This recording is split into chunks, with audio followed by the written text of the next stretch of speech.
देश के सरदार हैं और देश को मिल गया एक अनोखा असरदार सरदार।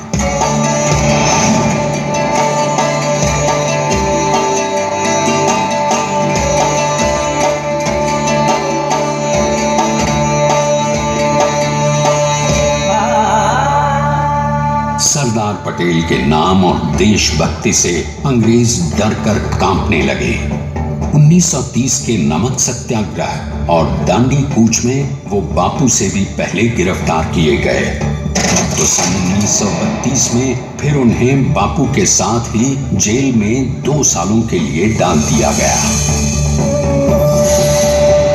मगर आजादी के दीवानों को, स्वतंत्रता के परवानों को कौन गिरफ्तार कर पाया है। जेल से छूटते ही सरदार को कांग्रेस के नए राष्ट्राध्यक्ष पद पर चुना गया और उनकी सरपरस्ती में राष्ट्रवादी भारतीयों ने तमाम ब्रिटिश सूबों में जीत हासिल कर वहां अपनी स्थानिक सरकारें बनाई। किंतु सरदार का सपना केवल सरकार बनाना नहीं था।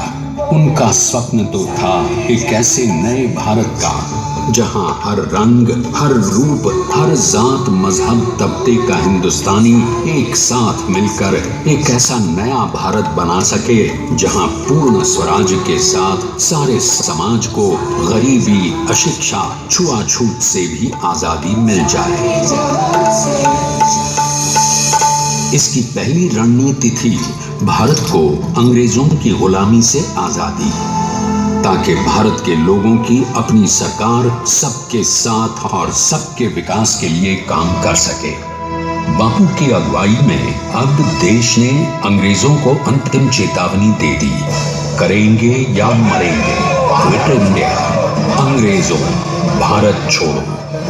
बस फिर क्या था, संघर्ष की रणभेरी बची। 3 सालों के लिए सरदार पटेल को भी सत्याग्रही नेताओं के साथ जेल में ठूंस दिया गया।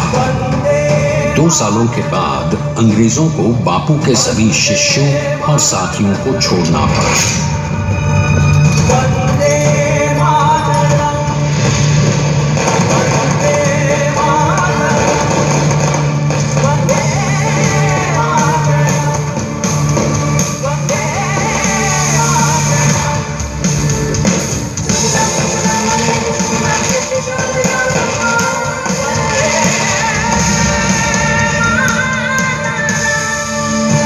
स्वतंत्रता के स्वप्न के सच होने के साथ अब सरदार पर कई एक नई जिम्मेदारियां थीं।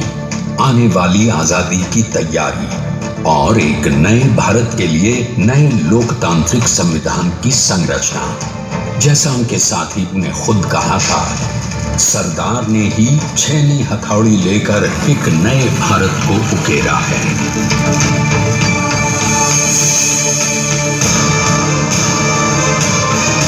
स्वाधीनता तो प्राप्त हुई, लेकिन खंडित भारत में भी उठते विभाजनवादी अंधकार को अभी दूर करना था। जब देश के खंड खंड होने का भय उत्पन्न होने लगा, तो सरदार ने निर्भय होकर खुद अपनी केंद्र सरकार और साथियों को भी चुनौती दे डाली और जम्मू कश्मीर को बचाने के लिए सारे देश का आकाश वायुयानों से भर गया।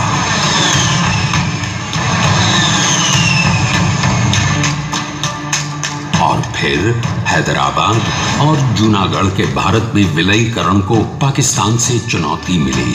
सरदार चाहते थे कि देश की 1 इंच धरती अब और विभाजित नहीं होनी चाहिए। नए भारत को एक करने के लिए समझा बुझाकर, मना कर 565 रियासतों को सरदार ने अपनी सूझबूझ, सदाशयता, संबल से एक नए स्वतंत्र भारत का अभिन्न अंग बना लिया। हमारे इतिहास में अखंड भारत के पुरुषार्थ का ये एक महानतम अध्याय है।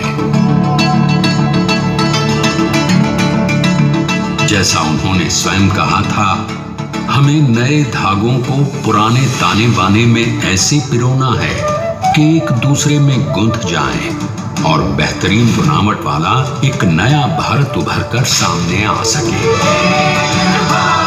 अंततः अपने वज्र दृढ़ संकल्प से एक नया विराट विशाल एक भारत श्रेष्ठ भारत बनाकर दिखा ही दिया सरदार ने।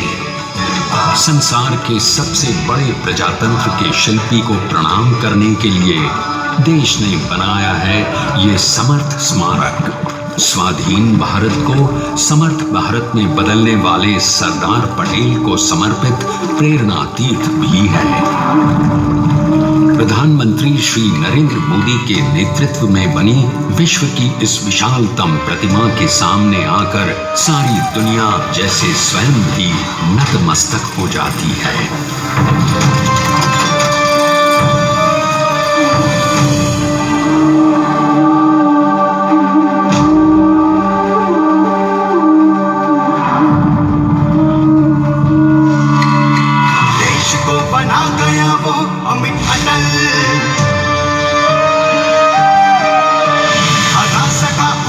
कोई शत्रुदल चट्टान के समान सा पुरुष प्रबल। पटेल तो स्वदेश का सम्मान है, पटेल तो स्वदेश का सम्मान है, पटेल तो स्वदेश का सम्मान है, पटेल तो स्वदेश का सम्मान है।